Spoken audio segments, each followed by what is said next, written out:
Saya mendengar ada beberapa sumber yang mengatakan bahwa Prabowo kecewa setelah mengetahui ini dan Prabowo sempat marah. Nah, baru setelah itu ada yang menyebut-nyebut katanya Prabowo berusaha untuk memaafkan.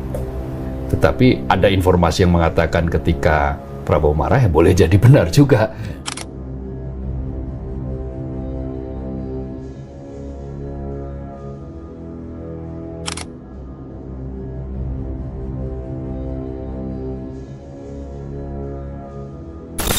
Prabowo marah, Gibran menghilang. Assalamualaikum warahmatullahi wabarakatuh. Halo Sobat RJ, jumpa lagi dengan saya yang akan mengupas tuntas segala drama-drama politik tanah air yang bukan hanya membuat kita gemes, sedih, kecut, tapi juga membuat kita gregetan. Siapin kopi atau teh dulu ya, karena obrolan kita kali ini bakal bikin kita terbelalak sampai garuk-garuk kepala. Politik Indonesia emang gak pernah bosan buat dibahas. Kali ini kita bakal ngebahas fenomena yang saat ini lagi viral, yaitu sebuah akun Fufu Fafa. Kabarnya sih Prabowo marah besar dan Gibran tiba-tiba menghilang. Oke sob, mari kita mulai dari Fufu Fafa. Nama yang kayak kode rahasia ini bikin gempar se-Indonesia karena tulisan-tulisannya yang beredar di Kaskus. Loh, kok bisa gempar? Soalnya akun Kaskus Fufu Fafa ini berani banget menyerang pribadi presiden terpilih kita, yaitu Pak Prabowo Subianto. Kalau biasanya berita politik lebih sopan dan formal, tulisan si Fufu Fafa ini agak ya gimana ya, langsung menusuk ke hati dan bikin orang yang membacanya pasti merah padam. Mulai dari menyebut Prabowo sebagai tentara pecatan sampai membahas pernikahannya yang kandas.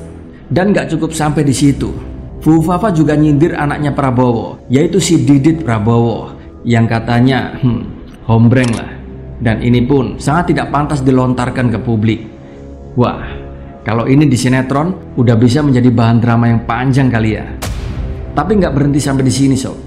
Dan semua tulisan Fufu Fafa ini semuanya syarat akan ujaran kebencian. Yang tentu saja, siapa sih yang nggak kebakaran jenggot kalau keluarganya diserang kayak gini? Kabarnya Prabowo pun akhirnya tahu soal tulisan ini dan beliau marah besar. Ya siapa yang nggak naik darah coba kalau masalah keluarga dibawa-bawa, iya kan? Menurut Abdul Kohar, seorang wartawan senior, Prabowo di sini sempat emosi banget. Tapi beruntungnya ada orang-orang di sekelilingnya yang berhasil nenangin Prabowo. Mereka bilang mungkin ini cuma cara untuk mengadu domba antara Prabowo dan Gibran. Jadi menurut mereka ini kayak skenario lama yang coba diulang lagi, pembelahan politik ala cebong dan kampret yang bikin rakyat untuk diadu domba, padahal mereka sendiri mungkin tertawa di belakang layar. Nah, tapi benarkah bahwa isu akun Fufu Fafa ini adalah upaya mengadu domba? Menurut saya sih enggak ya. Nah, di sini yang bikin makin panas, siapa sih Fufu Fafa ini? Di sini banyak dugaan bahwa akun ini adalah milik Gibran. Segala bukti-bukti kuat sudah netizen beberkan di akun media sosial mereka masing-masing. Dan konyolnya, saat ini beredar isu yang dihembuskan para buzzer-buzzer bayaran bahwa ini adalah strategi adu domba. Mereka rame-rame menghujat di media sosial, bahkan sampai ada yang menuduh Amin Rais adalah sebagai sosok di balik akun Fufu Fafa ini. Lucu nggak? Bagi saya sih lucu ya. Masa Mbak Amin aki-aki yang sangat kritis ini yang dituduh coba? Dari gaya tulisan dan karakter bicara Mbak Amin saja sudah jelas sangat beda. Apalagi tuduhan ini nggak disertai dengan bukti-bukti, hanya sekedar tuduhan tanpa bukti.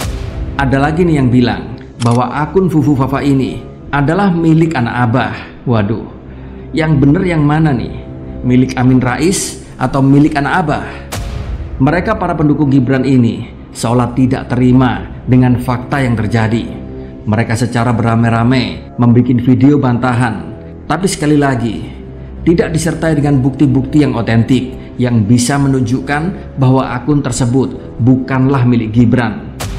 Contohnya seperti dalam video ini. Yang ingin mengobrak-ngabrak Japri, dasar ideologi Pancasila ini nggak ada guna weh. Karena sepengetahuan masyarakat, pemimpin kita yang sudah dipilih, yang sebentar lagi dilantik itu memang harus Gibran dan Prabowo. Apapun yang kalian kerjakan, pemilik akun Pupu Papa, sutradara skenario dan kalian lah, recehan kali pekerjaan kalian. Kayak pekerjaan mak-mak yang kerjanya menggosip-gosip aja ini. Kadun. Akhirnya baru ketahuan kalian siapa yang bikin hoax akun Fufu Fafa. Ya udah tahu siapa orang dalang.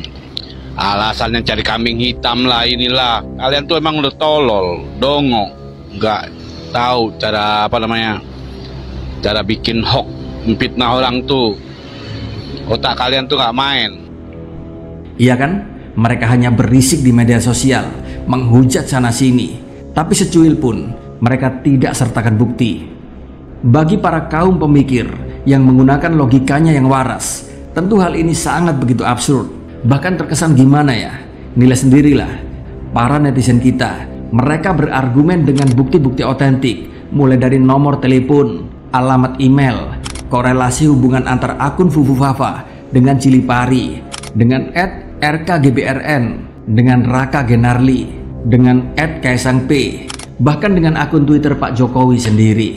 Semua akun ini pun saling berhubungan. Tapi lihatlah mereka, para buzzer-buzzer ini membalasnya hanya dengan hujatan gak karuan, kayak orang gimana gitu. Dan setelah heboh soal Fufu Fafa ini, di sini ada kabar Gibran saat ini malam menghilang. Gibran hilang, Mbak ditelan oleh bumi. Bahkan gak ada yang tahu dia di mana. Banyak wartawan yang sudah nanya ke elit-elit politik, tapi semua jawabannya kayak no comment, atau malah kirim stiker WhatsApp. Wah, kemana ya? Kok Mimin jadi kepo ya? Waktu ditanya, elit PAN sampai kirim video Prabowo lagi joget buat ngebales pertanyaan soal Gibran.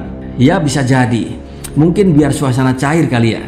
Atau mungkin juga mereka bingung harus jawab apa.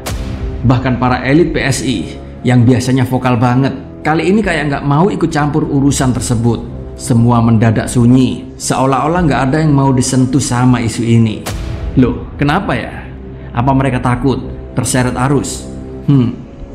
Dan diketahui, Gibran terakhir kali aktif pada media sosial, yaitu pada Agustus 2024. Sejak itu, nggak ada kabar sama sekali.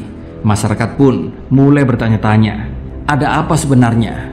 Apakah Gibran sedang menyiapkan strategi besar? Atau mungkin dia cuma lagi butuh waktu buat menenangkan diri setelah heboh akun Fufu Fafa ini? Terus gimana nih nasib pemerintahan Prabowo Gibran nantinya kalau konflik ini nggak cepat selesai? Sobat RJ semuanya, ini yang harus kita cermati. Drama politik ini nggak cuma tentang pertengkaran kecil antara para elit, dan ini lebih dari itu.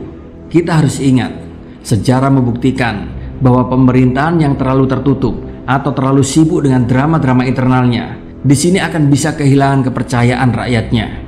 Dulu kita pernah lihat bagaimana kekuatan publik bisa menggulingkan pemerintahan yang gak peduli sama sekali suara rakyat. Sebagai rakyat, kita memang punya hak untuk tahu apa yang sebenarnya terjadi. Dan kabar terbarunya saat ini, Roy Suryo juga dikabarkan dilaporkan oleh pasukan bawah tanah Jokowi, yaitu gara-gara mengungkap kasus ini. Nah loh, di sini nanti misteri akun Fufu Fafa ini akan bisa diungkap, karena tentu saja akan ada pembuktian dari pihak Roy Suryo bahwa tuduhannya bisa dibuktikan.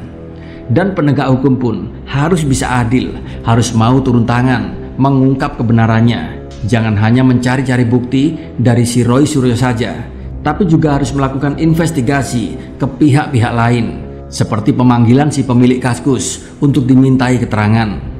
Juga dari Gibran sendiri, karena seperti yang sudah pernah saya sebutkan, masyarakat biasa tidak akan mampu mempunyai bukti 100% kuat karena mereka tidak punya otoritas penuh pada kelembagaan. Kalau pihak kepolisian kan bisa ya, mereka tinggal buat berita acara dan surat tugas untuk melakukan pemanggilan bos Kaskus. Juga bisa melakukan investigasi ke provider seluler guna mengecek kebenaran apakah benar nomor tersebut nomor Gibran, atau apakah benar bahwa nomor yang dibuat registrasi pada akun Kaskus Fufu Fafa itu adalah benar nomor Gibran. Walaupun memakai aplikasi Get Kontak saja, sebenarnya sudah bisa jadi bukti kuat bahwa nomor tersebut memang milik Gibran. Dan demi kepastian hukum, polisi bisa melakukan penyelidikan lebih lanjut. Oke sob, sampai di sini dulu ya video kita kali ini. Dan buat kalian yang baru pertama kali mampir pada channel ini, jangan lupa subscribe ya, biar nggak ketinggalan update-update seru lainnya.